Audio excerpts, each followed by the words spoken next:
So we're at B&B Manufacturing, and we're going to be looking at a really interesting tool. Can you tell me about it? The Gold Strike? Yeah. It's what we use to indicate most of our tools. We use them on mills, lathes, live tools on the lathe. We can indicate just about anything we want. Rather than the old, a lot of guys use a hammer and a piece of aluminum to get tools running, dead accurate. We use this, one-handed operated Gold Strike. Awesome. And the guys in the tool crib use it when they set tools quite regularly. Check it out now. Okay. All right. Silo.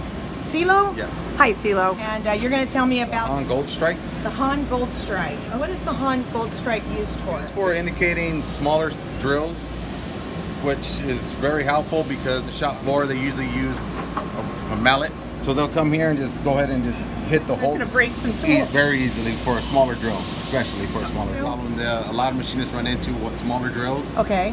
That as soon as they hit it, it just breaks off. Okay. So Mike came up with they came up with a great solution for it. Okay. So what he did was go ahead and put all the diameters to which this strike actually works for. Okay. So by going by the X's, we know where to set the striking distance. So anybody could use it. As long as they follow this, it could be very user-friendly. Okay, so it's not only fixing it so you're not breaking tools, but it's also created a user-friendly tool application right. so that nobody can mess up. Indicating tools. Awesome. So here we have a 50,000 diameter drill. Okay. So I'm gonna go ahead and set it to the double X, Okay. which is there. All I gotta do is set this on the drill shank, Okay. and from here just release, and the pressure go ahead and knocks it off. Now, how much of an adjustment is that actually Maybe giving? between 5/10 to 1/1000, if that. Okay. And but do you have control over? I would control it by the X. So Okay. if I know this ain't moving it, I Yeah. would just go to the next X, Okay. which will give it a bigger whack, Okay. sort of say. Okay.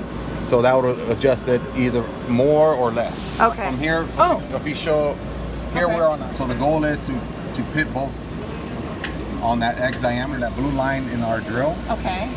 I would go ahead and indicate it. Okay. First, I'll give it one whack to see if it actually moved it, Okay. and then bring it both back to the center line. And it actually Moved it. did move it. Right.